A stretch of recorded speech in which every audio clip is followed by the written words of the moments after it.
सचिव की बढ़ी मुश्किलें, छिन्नमस्तिका मंदिर की उपेक्षा पर झारखंड हाईकोर्ट सख्त, आज अदालत में होंगे पेश। झारखंड हाईकोर्ट ने रजरप्पा मंदिर और भैरगी नदी तट पर घाट, शौचालय और साफ सफाई जैसी सुविधाएं न होने पर पर्यटन सचिव और रामगढ़ डीसी को तलब किया है। कोर्ट ने आदेश की अनुपालन में 2.5 साल की देरी पर गहरी नाराजगी जताई। झारखंड हाईकोर्ट ने रजरप्पा स्थित मां छिन्नमस्तिका मंदिर और भैरवी नदी तट पर बुनियादी सुविधाओं की कमी को लेकर कड़ा रुख अपनाया है। अवमानना याचिका पर सुनवाई करते हुए जस्टिस सुजीत नारायण प्रसाद और जस्टिस संजय प्रसाद की खंडपीठ ने पूर्व में दिए गए आदेश का पालन नहीं होने पर नाराजगी जताई। कांग्रेस का सख्त एक्शन, झारखंड के 7 नेताओं को 3 साल के लिए किया निष्कासित। झारखंड में कांग्रेस ने अनुशासनहीनता के मामलों पर कड़ा रुख अपनाते हुए 7 नेताओं के खिलाफ बड़ी कार्रवाई की है।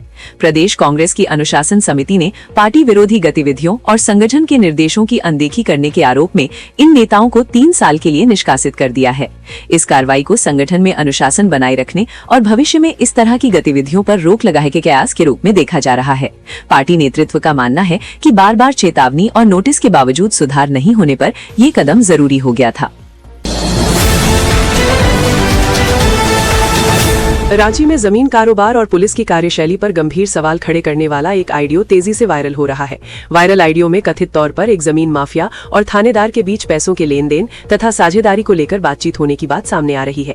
ऑडियो में जमीन माफिया की ओर से थानेदार से रुपये के लेन देन की चर्चा की जा रही है। वहीं थानेदार अपने हिस्से की मांग करते हुए भविष्य में जमीन के काम में साझेदार बनाए जाने की बात कह रहा है। बातचीत में ये भी कथित तौर पर सामने आया है कि जमीन के सौदों में आधा पैसा खुद लगाने और मुनाफे में हिस्सेदारी लेने की योजना बनाई जा रही है। मामला एयरपोर्ट थाना का बताया जा रहा है। इसके अलावा ऑडियो में जमीन मालिकों पर दबाव बनाकर जमीन हासिल करने और मापी होते ही हिस्से के रूप में रकम लेने जैसी बातें भी कही जा रही हैं। यहां तक कि थानेदार अपने एक रिश्तेदार को भी इस कारोबार में शामिल करने की चर्चा करता हुआ सुनाई दे रहा है। रांची में हुआ राज्य स्तरीय विकसित भारत युवा संसद कार्यक्रम का शुभारंभ। महापौर श्रीमती रोशनी खलखो ने किया उद्घाटन। माई भारत झारखंड युवा कार्यक्रम एवं खेल मंत्रालय भारत सरकार द्वारा रांची विश्वविद्यालय के स्कूल ऑफ मास कम्युनिकेशन के सभागार में 2 दिवसीय राज्य स्तरीय विकसित भारत युवा संसद 2026 का शुभारंभ किया गया। कार्यक्रम में मुख्य अतिथि के रूप में महापौर रांची नगर निगम श्रीमती रोशनी खलखो ने दीप प्रज्वलन कर कार्यक्रम का उद्घाटन किया। राज्य निदेशक माई भारत झारखंड श्रीमती ललिता कुमारी ने कार्यक्रम की शुरुआत सभी उपस्थित अतिथियों एवं युवा प्रतिभागियों के स्वागत से की। इस अवसर पर सनातन ग्रुप ऑफ एजुकेशन के महानिदेशक प्राध्यापक डॉक्टर विजय सिंह, श्री अनिल कुमार IAS सेवानिवृत्त, सह पूर्व निदेशक खेलकूद एवं युवा कार्य विभाग झारखंड, रांची के NSS जिला नोडल पदाधिकारी डॉक्टर कौशल किशोर उपस्थित थे। मौके पर डॉक्टर सहिता सुचरिता, सह प्राध्यापक झारखंड केंद्रीय विश्वविद्यालय, डॉक्टर कुमार आदित्येंद्र नाथ सहदेव, सह प्राध्यापक रांची विश्वविद्यालय एवं डॉक्टर राहुल कुमार, सहायक प्राध्यापक MIT विश्वविद्यालय उपस्थित रहे। झारखंड के युवा प्रतिभावान हैं, उन्हें मंच मिलना चाहिए। महापौर अपने उद्बोधन में महापौर श्रीमती रोशनी खलखो ने कहा कि झारखंड के युवा अत्यंत प्रतिभावान हैं और समय की मांग है कि इस प्रतिभा को उचित मंच प्राप्त हो। उन्होंने कहा कि माय भारत द्वारा आयोजित विकसित भारत युवा संसद कार्यक्रम युवाओं को ऐसा मंच प्रदान करता है जहां वे राष्ट्रीय मुद्दों पर अपनी प्रतिभा के माध्यम से अपने विचार और राय प्रभावी ढंग से प्रस्तुत कर सकते हैं। उन्होंने उपस्थित युवा प्रतिभागियों का उत्साहवर्धन किया तथा प्रतियोगिता के लिए उन्हें शुभकामनाएं दी। सभी जिलों के युवा प्रतिभागियों की भागीदारी, केंद्रीय बजट 2026 पर रखा दृष्टिकोण। इस कार्यक्रम में झारखंड के सभी जिलों के 18 वर्ष से 25 वर्ष की आयु के चयनित युवा प्रतिभागी भाग ले रहे हैं। इस 2 दिवसीय कार्यक्रम के प्रथम दिवस पर प्रतिभागियों ने विषय केंद्रीय बजट 2026 विकसित भारत 2047 की ओर भारतीय युवाओं के मार्ग को सुदृढ़ बनाना पर अपना विचार रखा। विकसित भारत युवा संसद कार्यक्रम जिला स्तर से शुरू होते हुए राष्ट्रीय स्तर तक आयोजित किया जाता है। इसमें जिला स्तर पर आयोजित प्रतियोगिता में शेष 5 प्रतिभागियों का चयन कर राज्य स्तरीय प्रतियोगिता कार्यक्रम में भाग लेते हैं। राज्य स्तर पर शेष 3 विजेता को नई दिल्ली में आयोजित होने वाले विकसित भारत युवा संसद कार्यक्रम में भाग लेने का अवसर प्राप्त होगा। इस अवसर पर माय भारत झारखंड के अधिकारी एवं कर्मचारीगण भी उपस्थित रहे। यह कार्यक्रम 18 मार्च 2026 तक चलेगा और 18 मार्च 2026 को समापन समारोह में अंतिम परिणाम घोषित किए जाएंगे और सभी प्रतिभागियों को प्रमाण पत्र देकर सम्मानित किया जाएगा। चतरा में SSB जवान ने की आत्महत्या। शीला पिकेट पर थी ड्यूटी, सर्विस राइफल से मार ली गोली। भाई बोला शाम तक था सामान्य। झारखंड के चतरा जिले के सिमरिया थाना क्षेत्र स्थित शीला OP पिकेट में तैनात सशस्त्र सीमा बल SSB के जवान प्रहलाद कुमार सिंह ने मंगलवार रात करीब 10 बजे अपनी सर्विस राइफल से खुद को गोली मार ली। गोली की आवाज सुनते ही कैंप में तैनात अन्य जवान मौके पर पहुंचे, जहां प्रहलाद खून से लथपथ पड़े थे। पास में उनकी सर्विस राइफल पड़ी थी। प्रारंभिक जांच में इसे आत्महत्या का मामला बताया जा रहा है। हालांकि घटना के बाद पूरे कैंप में अफरा तफरी का माहौल बन गया। सूचना मिलते ही पुलिस और एसएसबी के अधिकारी मौके पर पहुंचे और घटनास्थल का मुआयना किया। देवघर निवासी थे प्रहलाद, शाम तक थे सामान्य। मृतक जवान की पहचान देवघर जिले के महतुडीह गांव निवासी प्रहलाद कुमार सिंह के रूप में हुई है। वो एसएसबी की 35वीं बटालियन में तैनात थे और वर्तमान में शिला पिकेट पर उनकी ड्यूटी लगी थी। परिजनों के अनुसार घटना से कुछ घंटे पहले तक प्रहलाद पूरी तरह सामान्य थे। हजारीबाग प्रशासन पर मंगला जुलूस रोकने का आरोप। विधायक प्रदीप प्रसाद ने दी चेतावनी, रोकेंगे तो हजारीबाग बंद, लोगों में नाराजगी। हजारीबाग में रामनवमी से पहले निकलने वाले पारंपरिक मंगला जुलूस को लेकर विवाद गहराता जा रहा है। सदर विधायक प्रदीप प्रसाद ने जिला प्रशासन और राज्य सरकार पर जुलूस को जानबूझकर रोकने का आरोप लगाया है। उन्होंने साफ कहा कि यदि मंगला जुलूस को रोका गया तो गुरुवार को पूरे हजारीबाग में बंद का आह्वान किया जाएगा। विधायक ने आरोप लगाया कि प्रशासन कई स्थानों पर जुलूस को रोक रहा है और बाजा गाजा हटाने का निर्देश दे रहा है, जिससे राम भक्तों की धार्मिक भावनाएं आहत हो रही हैं। कम संख्या में निकला जुलूस, लोगों में नाराजगी। दूसरे मंगलवार को निकले मंगला जुलूस में इस बार अपेक्षाकृत कम भीड़ देखने को मिली। इसे लेकर शहर के कई इलाकों में नाराजगी का माहौल है। स्थानीय लोगों का कहना है कि मंगला जुलूस हजारीबाग की वर्षों पुरानी धार्मिक परंपरा का हिस्सा है। विधायक की चेतावनी, प्रशासन पर बढ़ा दबाव।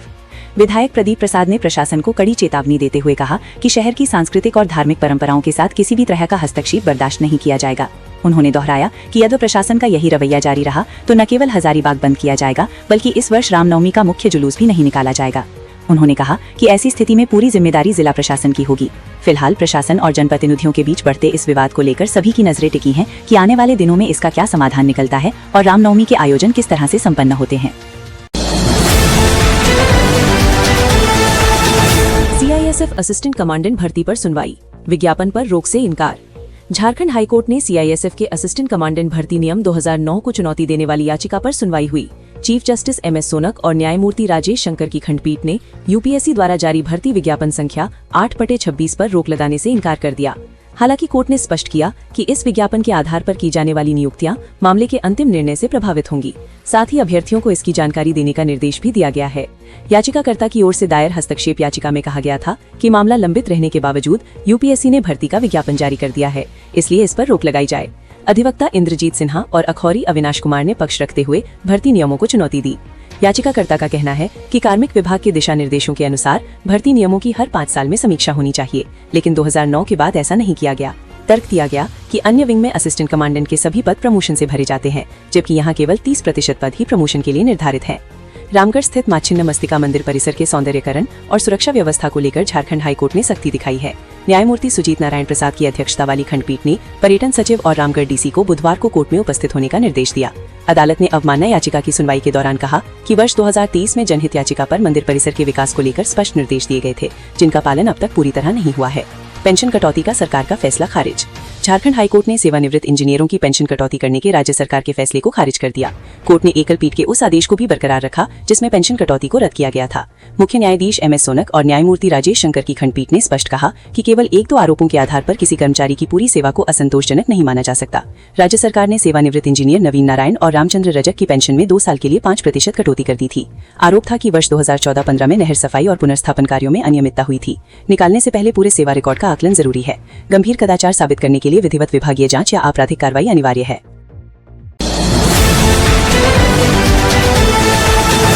छात्रों पर लाठीचार्ज पर सरकार से सवाल। जेटेट अभ्यर्थियों पर लाठीचार्ज निंदनीय, सरकार बताए कब परीक्षा लेगी। बाबूलाल।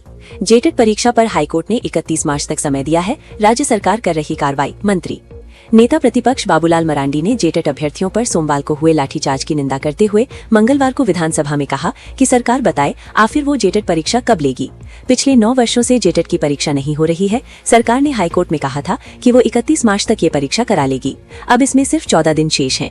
सरकार को सदन में ये बताना चाहिए कि क्या वो 31 मार्च तक परीक्षा लेगी या नहीं।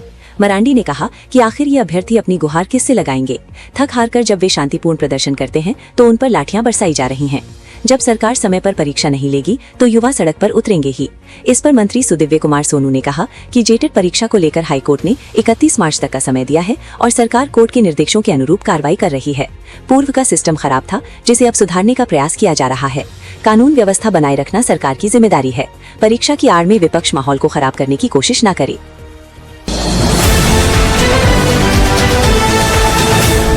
2025 का विवे विधेयक वापस, नया बिल पास। वीसी नियुक्ति विवाद खत्म, अब राज्यपाल सीएम साथ फैसला लेंगे। झारखंड विधानसभा ने मंगलवार को झारखंड विश्वविद्यालय विधेयक 2026 पारित कर दिया। इससे विश्वविद्यालयों में कुलपति, वीसी और प्रति कुलपति प्रो वीसी की नियुक्ति को लेकर चल रहा विवाद फिलहाल खत्म हो गया है। अब इन पदों पर नियुक्ति राज्यपाल और मुख्यमंत्री संयुक्त रूप से करेंगे। इससे पहले 26 अगस्त 2025 को पारित विधेयक में ये अधिकार राज्यपाल, कुलाधिपति से लेकर राज्य सरकार को देने का प्रावधान था। इसे लेकर राज्यपाल और सरकार के बीच टकराव की स्थिति बन गई थी। मंगलवार को भोजनावकाश के बाद उच्च शिक्षा मंत्री सुदिव्य कुमार सोनू ने 2025 का विधेयक वापस ले लिया और संशोधित झारखंड विश्वविद्यालय विधेयक 2026 पेश किया। चर्चा के बाद इसे ध्वनिमत से पारित कर दिया गया। अब ये विधेयक राज्यपाल की मंजूरी के लिए भेजा जाएगा। मंजूरी मिलते ही ये कानून बन जाएगा। विधेयक पर चर्चा के दौरान भाजपा के राज सिन्हा और अमित यादव ने इसे प्रवर समिति को भेजने की मांग की। राज सिन्हा ने कहा कि 135 पेज के विधेयक को पूरी तरह पढ़ने का समय नहीं मिला और इसमें कई त्रुटियां हैं। विश्वविद्यालय विधेयक 2026 में क्या खास? सीनेट की बैठक साल में कम से कम 2 बार होगी। जरूरत पड़ने पर और भी बुलाई जा सकती है। रिजल्ट 30 दिनों में जारी करने का लक्ष्य, अधिकतम सीमा 45 दिन होगी। विश्वविद्यालय सेवा आयोग में अखिल भारतीय सेवा के अफसर होंगे।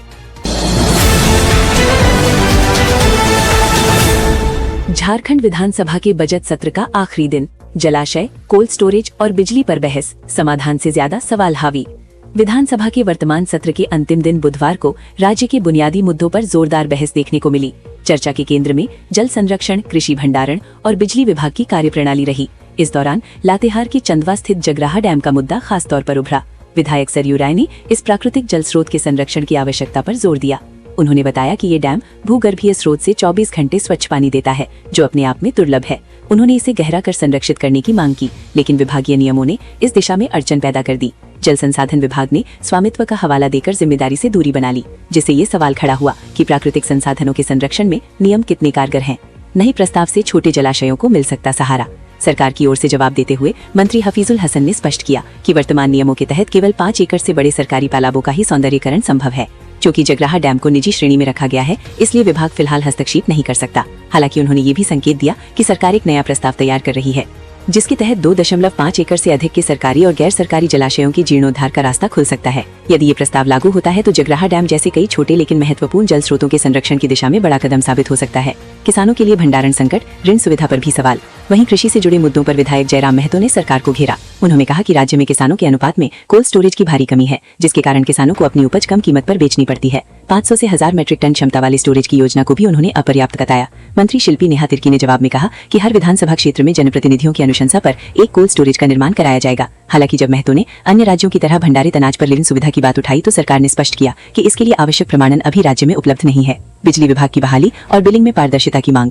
ऊर्जा विभाग की कार्यप्रणाली भी बहस का अहम हिस्सा रही। जयराम महतो ने विभाग में रिक्त पदों और उपभोक्ताओं को मिल रहे भारी भरकम बिजली बिलों का मुद्दा उठाया। मंत्री योगेंद्र महतो ने भरोसा दिलाया कि नई नियमावली तैयार हो चुकी है और कैबिनेट की मंजूरी के बाद जल्द ही बहाली प्रक्रिया शुरू होगी। साथ ही उन्होंने बताया कि स्मार्ट मीटर लगाने की प्रक्रिया तेज की जा रही है, जिससे बिलिंग में पारदर्शिता आएगी। गलत बिलों की शिकायतों पर उन्होंने कहा कि उपभोक्ताओं के साक्ष्य देने पर न केवल सुधार होगा बल्कि दोषी अधिकारियों पर कार्यवाही भी की जाएगी। हालांकि सरकार ने उपभोक्ताओं से समय पर बिल भुगतान की जिम्मेदारी निभाने की अपील भी की। धनबाद भुवनेश्वर धनबाद स्पेशल 1 अप्रैल से नियमित चलेगी। 18 मार्च से शुरू होगी बुकिंग। समय और ठहराव पहले की तरह रहेगा। धनबाद और भुवनेश्वर के बीच चलाई जा रही स्पेशल ट्रेन को अब नियमित एक्सप्रेस के रूप में चलाया जाएगा। स्पेशल के रूप में ये ट्रेन 1 अप्रैल को अंतिम फेरा लगाएगी।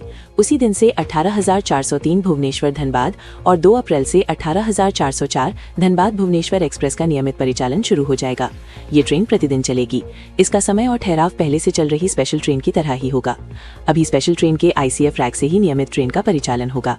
बाद में उसे LHP रैक में बदल दिया जाएगा। नियमित ट्रेन के लिए टिकटों की बुकिंग बुधवार 18 मार्च से शुरू हो जाएगी। गौरतलब है कि पहले धनबाद और भुवनेश्वर के बीच गरीब रथ चलती थी। कोरोना काल में अन्य ट्रेनों के साथ ये भी बंद हो गई थी। फिर 23 अगस्त 2022 को स्पेशल ट्रेन शुरू की गई।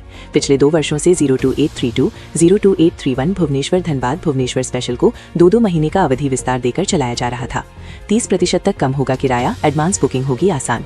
स्पेशल ट्रेन के मुकाबले नियमित ट्रेन का भाड़ा 30% तक कम होगा। स्पेशल ट्रेन में 3AC का किराया पहले चलाई गई गरीब रथ के 3AC की तुलना में करीब 50% अधिक है। गरीब रथ का 3AC एसी का किराया जहां 725 रुपए था, वहीं स्पेशल ट्रेन में इसके लिए 1425 रुपए देने पड़ते हैं।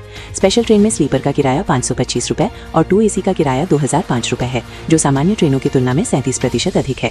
वहीं स्पेशल ट्रेन को हर बार अंतिम तिथि से महज हफ्ते भर पहले 2 महीने का अवधि विस्तार देने से एडवांस रिजर्वेशन करने में होने वाली परेशानी भी दूर हो जाएगी।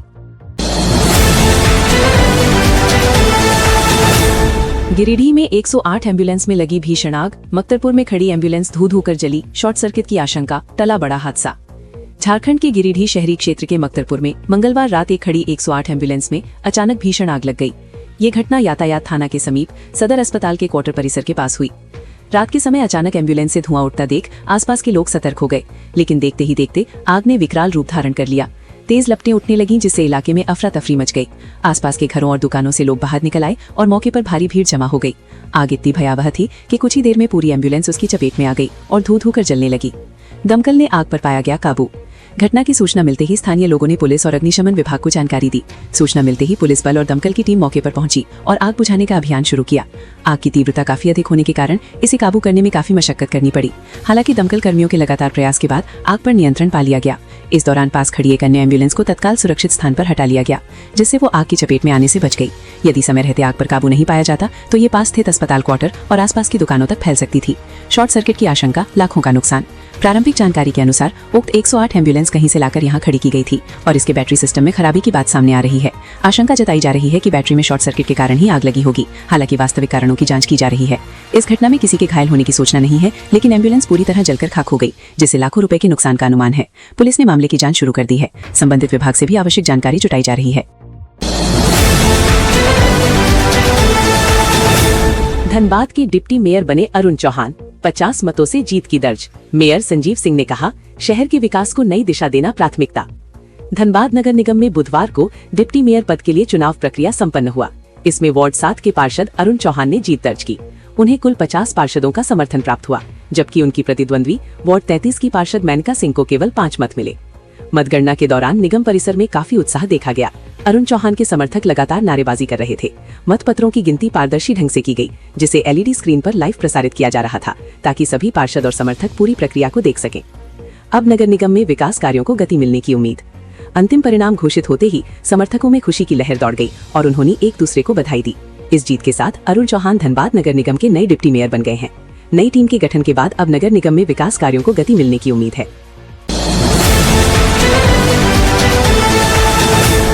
पानी की तलाश में गांव पहुंचा हिरण, चतरा में कटीले तार में फंसकर मौत, देर तक तड़पता रहा था, ग्रामीणों में आक्रोश।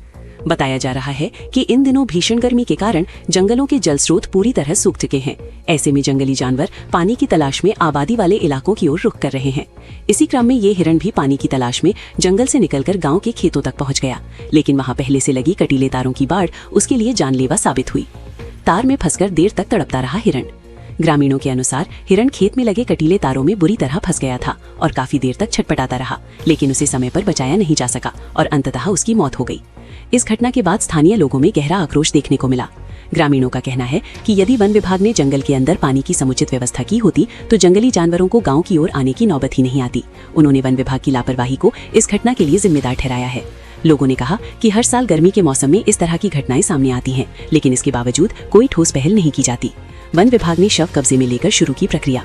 घटना की सूचना मिलते ही कुलहिया राजपुर वन प्रक्षेत्र की टीम मौके पर पहुंची और हिरण के शव को कब्जे में लेकर वन कार्यालय ले गई। वन रक्षी अवधेश कुमार, आशीष लाल, कृष्ण मोहन कुमार दास और प्रदीप पासवान ने मौके पर पहुंचकर आवश्यक कार्रवाई की। वन क्षेत्र पदाधिकारी अजीत राम ने बताया कि हिरण के शव का मेडिकल परीक्षण और पोस्टमार्टम चिकित्सकों की निगरानी में कराया जा रहा है। उन्होंने कहा कि पोस्टमार्टम रिपोर्ट आने के बाद ही मौत के सटीक कारणों की पुष्टि हो सकेगी। इसके बाद नियमानुसार हिरण के अवशेषों को जंगल में सुपुर्द किया जाएगा। धनबाद में 80 फीट गहरी खान से मिली बॉडी, मृतक की नहीं हो सकी है पहचान, शव से आ रही दुर्गंध, हत्या की आशंका गहराई। धनबाद के बरवा अड्डा थाना क्षेत्र में उस वक्त सनसनी फैल गई जब कासियाटांड स्थित 8 लेन के पास एक बंद पड़े पत्थर क्रशर के समीप लगभग 80 फीट गहरी खदान से एक अज्ञात व्यक्ति का शव बरामद किया गया। घटना की सूचना मिलते ही आसपास के लोगों की भारी भीड़ मौके पर जमा हो गई। स्थानीय लोगों के बीच इस घटना को लेकर तरह तरह की चर्चाएं होने लगी। सूचना मिलते ही बरवा अड्डा थाना की पुलिस टीम तत्काल घटनास्थल पर पहुंची और पूरे मामले की जांच शुरू कर दी। खदान की गहराई और दुर्गम स्थिति को देखते हुए पुलिस को शव तक पहुंचने और उसे बाहर निकालने में काफी मशक्कत करनी पड़ी। शव से आ रही दुर्गंध, हत्या की आशंका गहराई। स्थानीय लोगों के अनुसार शव से तेज दुर्गंध आ रही थी, जिससे अंदाजा लगाया जा रहा है कि घटना 2 से 3 दिन पुरानी हो सकती है। मृतक की उम्र लगभग 40 से 45 वर्ष के बीच बताई जा रही है। शव की स्थिति और उसके सिर पर मिले गहरे चोट के निशानों ने हत्या की आशंका को और मजबूत कर दिया है। आसपास के लोगों का मानना है कि किसी अज्ञात व्यक्ति की हत्या कर शव को छिपाने के उद्देश्य से खदान में फेंक दिया गया है। स्थानीय निवासी मनोहर महतो ने बताया कि ये मामला सामान्य नहीं लग रहा है। इसमें आपराधिक साजिश की संभावना से इनकार नहीं किया जा सकता। फिलहाल मृतक की पहचान नहीं हो सकी है, जिससे जांच में पुलिस को अतिरिक्त कठिनाइयों का सामना करना पड़ रहा है।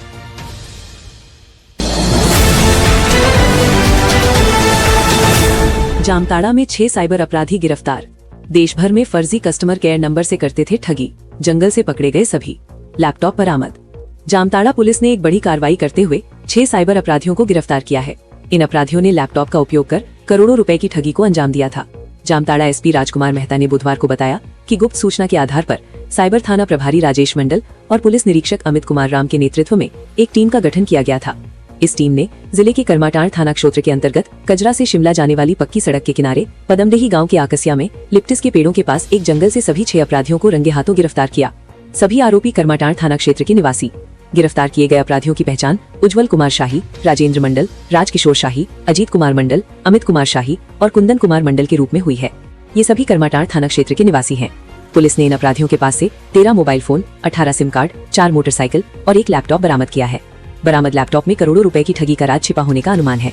एसपी ने बताया कि उज्जवल कुमार शाही इस पूरे गिरोह का मास्टरमाइंड है और वो पहले कभी साइबर अपराध में पकड़ा नहीं गया था। इन अपराधियों ने अब तक 2 करोड़ रुपए से अधिक की ठगी की घटनाओं को अंजाम दिया है। पुलिस इन अपराधियों को एक बार फिर रिमांड पर लेगी, उनसे आगे की पूछताछ कर कार्रवाई की जाएगी और लैपटॉप से और सुराग निकालने का प्रयास किया जाएगा। कोडरमा में पति से विवाद के बीच विवाहिता की मौत। पिता बोले मारपीट कर गला घोंट डाला, बरामदे में बिखरी थीं टूटी चूड़ियां। कोडरमा जिले के नवलसाही थाना क्षेत्र स्थित मसमोहना गांव में एक विवाहिता की संदिग्ध परिस्थिति में मौत हो गई। मृतका की पहचान 25 वर्षीय मनीषा सिंह के रूप में हुई है। उसके पति का नाम अबोध सिंह है।